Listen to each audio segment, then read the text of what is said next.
The heart of the project is what I call the drawing table. And as in many of my works, I have worked with something I call a water table.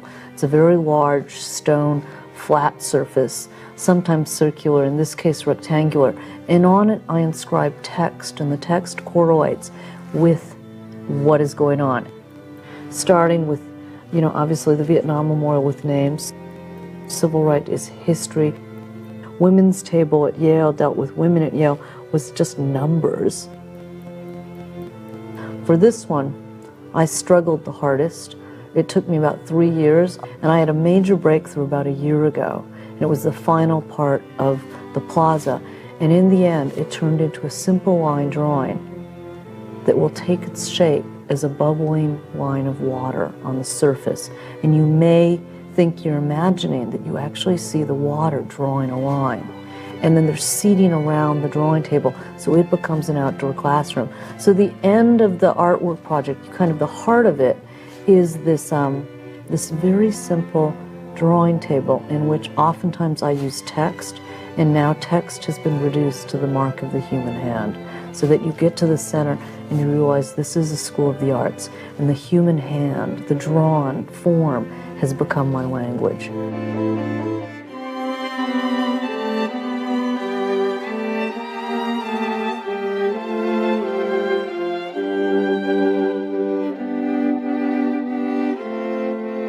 I had never been asked in to create an artwork for an art school, and considering from when I was a child, my dad was Dean of Fine Arts at Ohio University. I grew up on an arts campus. I know exactly what goes on in and around an arts campus, that it was something I was really excited about, exploring. How do I give identity to a school of the arts? I think the whole thing became not just an artwork, but also a garden. I asked Pamela Burton, a landscape architect, to get involved, and I started imagining and envisioning what would happen if we turned it into a garden about perception, about the senses, and at which point I started thinking about the 5 senses. And so the idea was to really take the history of the plein air painters here in Southern California and weave that idea through the campus, taking trees, small, medium, and large, native sycamore trees, and using those to sort of meander through the whole plaza to unify it and also give a sense of enclosure and proportion to that space that the buildings can't give. And I think what has evolved is we've been able to create a garden that also has separate zones, separate areas in which students, the public, can gather. One is focused on what I call the screening room, and students who have made films can show their films there. People can congregate during the day. It's an outdoor amphitheater. It's grassed over.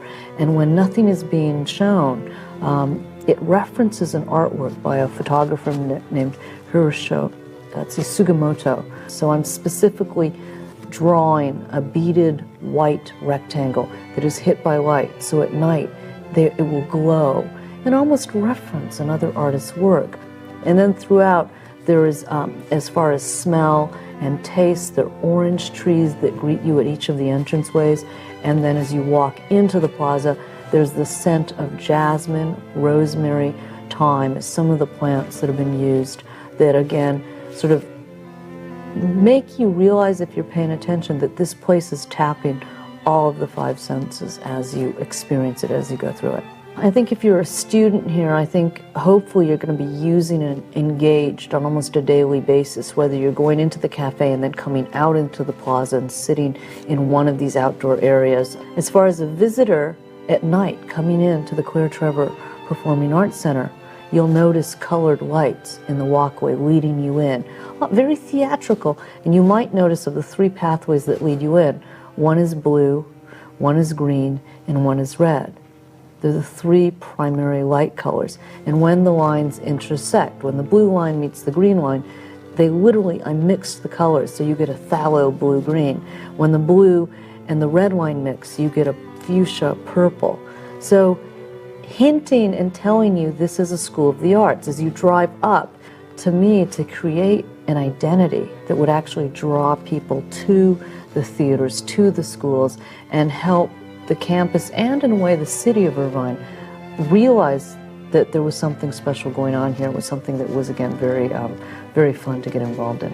When you think about creativity and how you replenish the source, of your creative part, it comes from your ability to experience and absorb. And I think that what she's done with this Plaza of the Senses will, I hope, help to awaken something in everyone.